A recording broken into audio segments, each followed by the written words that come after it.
It feels like every single day we're asked to walk this totally impossible psychological tightrope. Oh yeah, the confidence versus humility trap. Exactly. I mean, on one side, you have confidence, right? You're told to believe in yourself, own your space, be the boss.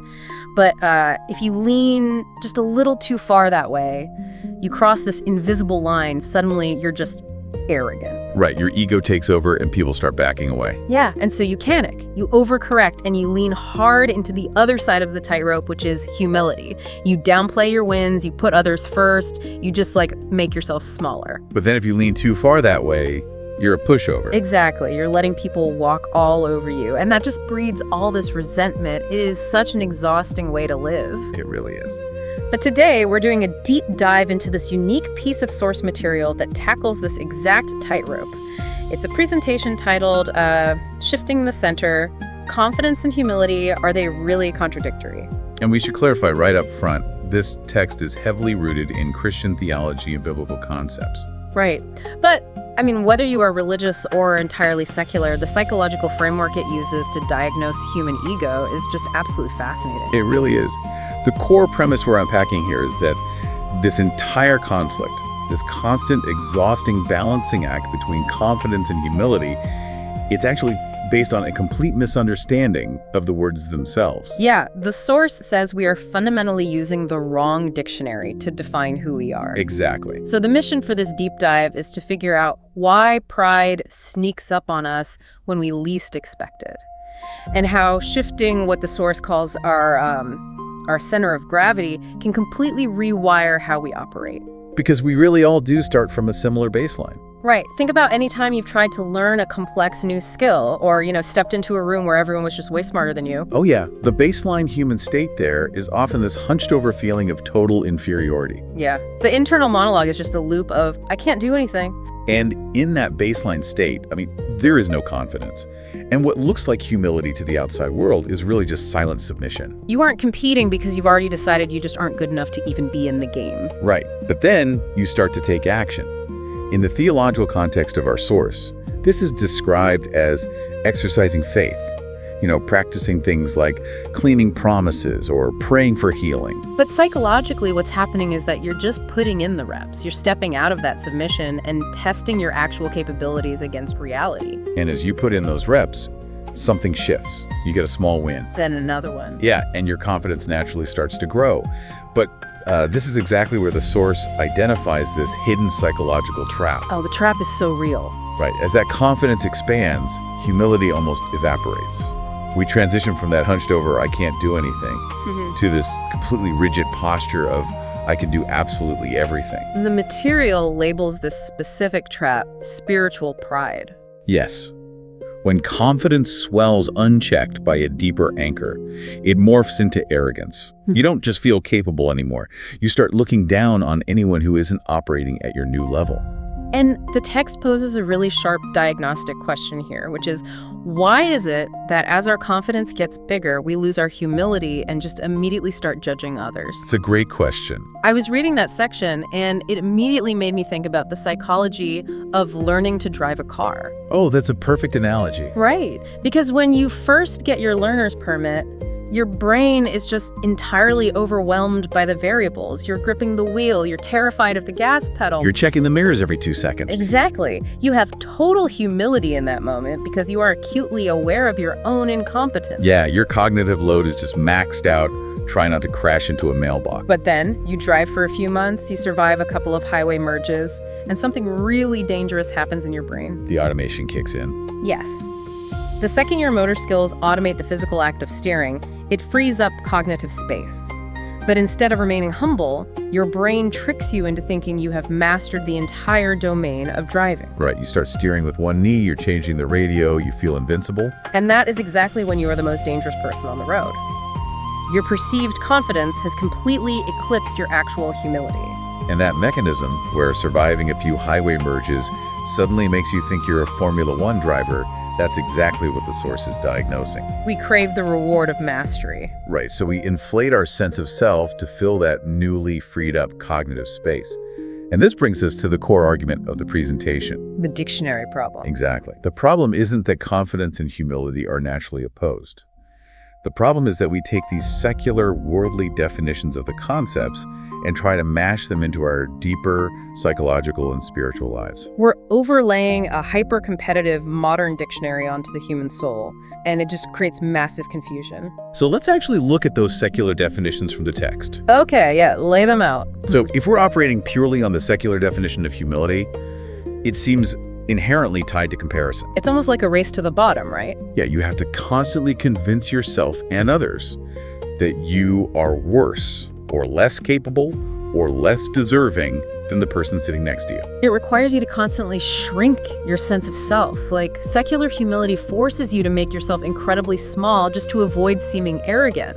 And the source points out that this leads straight to an inferiority complex and complete self-denial. It's totally a defensive posture.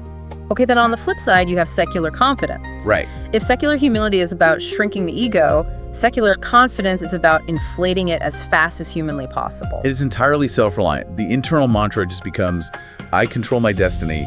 I am the master of my fate. And this is where those secular frameworks inevitably collide, right? Because they are both utterly obsessed with the self. They really are. The me is the center of both. Okay, but I have to push back on this a little bit because, if I don't inflate my sense of self, I don't take risks. Sure. Without massive, almost delusional self-belief, someone like Steve Jobs never builds Apple. Modern self-help, business, psychology, it's all built on the premise of controlling your destiny. That's the narrative, yeah. So why is the source arguing that this self-reliance is a bad thing? Well, it's the central tension of modern ambition. Yeah. So self-reliance can absolutely build a company, but the source asks us to look at the fragility of that foundation. Fragility? How so? When your confidence is entirely self-generated, it requires constant feeding. It demands that you always win, always be the smartest in the room, always be the visionary. Oh, I see. Now, the moment you fail or the market shifts or, you get sick, that inflated sense of self collapses. Your confidence shatters because the thing it was anchored to, your own infallibility, proved to be an illusion. Wow. So the higher you inflate the balloon, the more devastating the pop. Exactly. To resolve this, the source introduces a completely different geometry for understanding these concepts. It moves away from the idea of shrinking or inflating the self and introduces this orbital framework. The orbital imagery was so cool to read. It really reframes everything. True humility isn't about shrinking the me down to nothing. It's about correct placement. Moving the me out of the center entirely. Yes. You put a higher purpose, or in the context of this source, God in the center, and the me simply goes into orbit around it. Think of it like a solar system. Like, secular humility tries to shrink your planet to dust so you don't take up any space. But true humility just realizes you aren't the sun. That is a great way to put it, and that shifts the psychological burden completely. The text actually quotes Philippians 2.3 here, which talks about valuing others above yourself. Right. When you aren't the center of the solar system, you don't need to frantically elevate yourself to prove your value. You don't have to shrink, but you also don't have to dominate. You just have to maintain your orbit. But, okay, if I'm not inflating myself, where does the confidence actually come from? Because I still have to wake up and face the world, right? True confidence in this new framework isn't about knowing you can do it all. It's about trusting the center. Trusting the center. Yeah. The presentation uses the biblical figure of Abraham as the architect for this. True confidence is the ability to say, I have no idea what the future holds. I don't control the variables, but I completely trust the core that I am orbiting. The anchor is what's strong, not necessarily the ship. Exactly. And this leads to a conceptual breakthrough in the material that I just found so clarifying.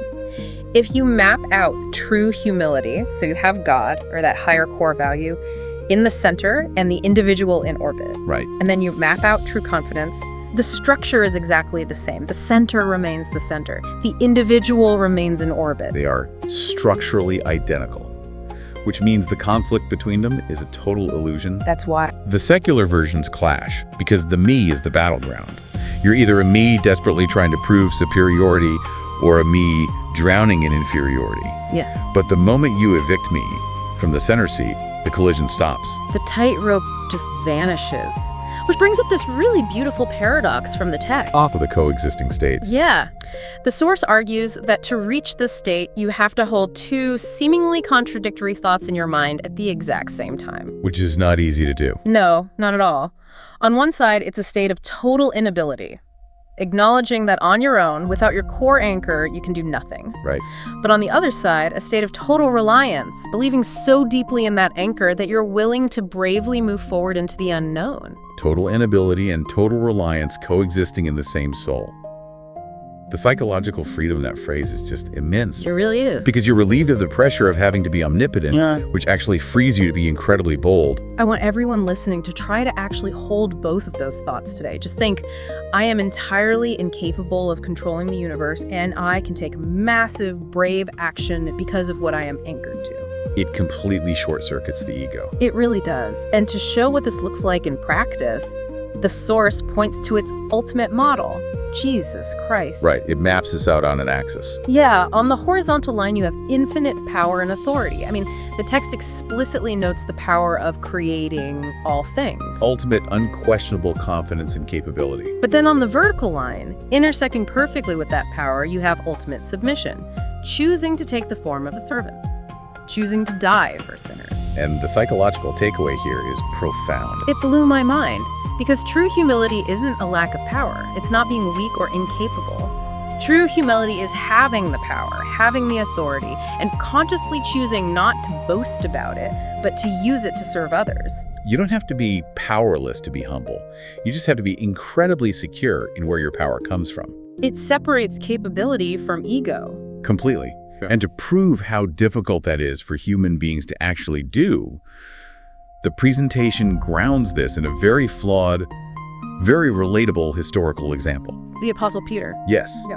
Peter is the ultimate case study in faking reliance with sheer willpower. He really is. The source draws this really sharp contrast between what it calls fleshly courage and spiritual courage. Right, and Peter started with fleshly courage. His mindset was entirely self-generated. Yeah, he famously tells Jesus, I must die with you. It's this white-knuckled, clenched fist approach to loyalty. It's driven by I can, I will, I am strong enough. He is highly aware of his own perceived strength. He's inflating his me circle to match the intensity of the moment. So what actually happens when we try to fake this deeper reliance with our own willpower? Well, fleshly courage shatters under real weight. Every time. The moment the actual pressure is applied, Peter denies his beliefs 3 times. The self-generated confidence collapses because the human ego just cannot sustain that level of pressure. But the source tracks a transformation for him, right? It does. After the cross and after the introduction of the Holy Spirit, Peter's internal architecture totally changes. The white knuckles grip is replaced by open, receptive hands. He shifts from a state of total self-reliance to a state of spiritual surrender. He stops trying to be the source of his own bravery. And the result is that he later faces actual death fearlessly. The source highlights this profound inverse relationship here. As your reliance on the center grows larger, the obsessive focus on the self naturally grows smaller. And paradoxically, that makes you infinitely more useful and more resilient. Exactly. So to help us diagnose where we currently fall on this spectrum, the source lays out this diagnostic matrix. Let's map this out conceptually for everyone listening. Okay, let's do it. Imagine a scale measuring your self-awareness, like how well you know your own abilities and your flaws. Now imagine another scale intersecting it, measuring your trust in that higher sense, your reliance on God or your core purpose. So if you have high self-awareness, but low trust in that higher center, you land in the first danger zone. Which is? The source labels this spiritual pride. You know you have gifts, you know you're capable, but because you don't trust anything greater than yourself, you mistake your natural, fleshly self-confidence for deeper faith. Oh, this is the toxic manager we've all worked with. Oh, yeah. The person who is undeniably highly skilled, but uses those skills entirely to elevate themselves. They use their own capability as the absolute gold standard to judge everyone else in the room. They've inflated the me circle until it consumes all the oxygen. Right. Okay, then you have the opposite end of the spectrum. Low self-awareness combined with low trust in the center. The source calls this spiritual laziness. This is the brilliant artist who never publishes their work because they're paralyzed by imposter syndrome. Exactly. In this state, you deny your own personality and your own perceptions. Yeah. You feel existentially lost. Because you don't trust yourself. Right. And you also refuse to trust a higher power to guide you. So you're just too afraid to take any action at all. You're back to being that hunched over stick figure, paralyzed by the variables of life. So if the toxic manager is arrogant and the paralyzed artist is shrinking, Where is the sweet spot? The goal is the state of high self-awareness combined with high trust in the center. The text labels this the mature Christian, but the psychological state is incredibly universal. Tell me more about that zone. In this zone, you do not deny your gifts. You have high self-awareness, so you know exactly what you are good at and you guard those abilities.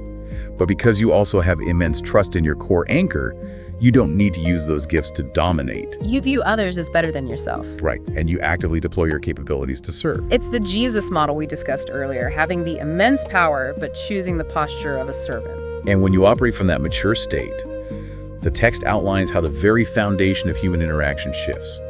It changes 3 fundamental areas: power, status, and relationships. Okay, let's break those down. First, the source of your power shifts.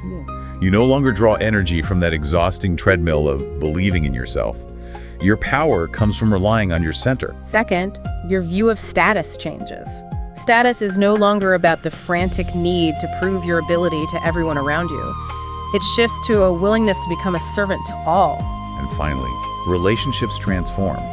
You stop viewing other people as competition that you just have to surpass.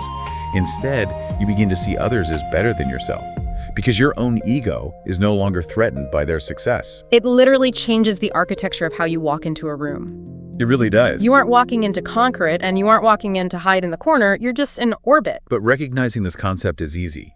Actually living it is incredibly difficult. Oh, for sure.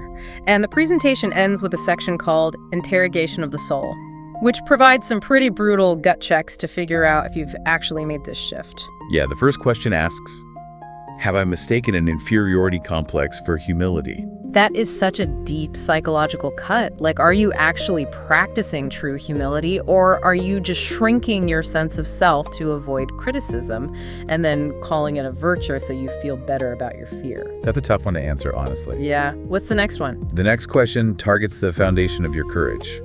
It asks, is my confidence built on myself or on God?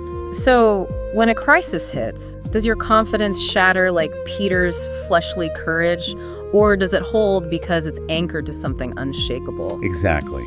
And then there is the ultimate litmus test provided by the text, which I think everyone needs to write on their bathroom mirror. Oh, definitely. As my confidence grows larger, am I becoming more humble? If you are getting better at your job, achieving more success, and mastering your field, but you find yourself becoming less tolerant, more impatient, and more judgmental of others, you are using the wrong dictionary. You're back to being the dangerous 16-year-old driver. You've confused surviving a highway merge with mastering the universe.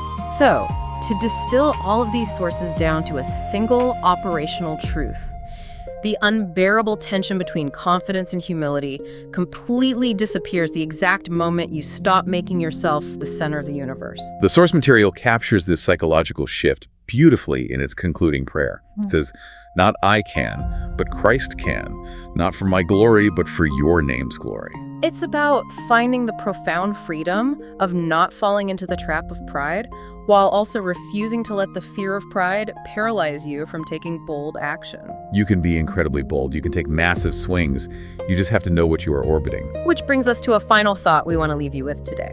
Yeah, if true confidence and true humility require shifting the center of your universe away from your own ego, we want to challenge you to look at the empirical evidence of your life. Don't just trust your internal feelings on this, because the ego is incredibly good at masking itself. Right. Pull up your calendar and your bank statement from the last 30 days. Look at the hard data. If a complete stranger looked exclusively at how you spend your hours and where you spend your money, What or who would they say is sitting in the absolute center of your solar system? Are your time and resources orbiting a higher purpose, your community, your core values?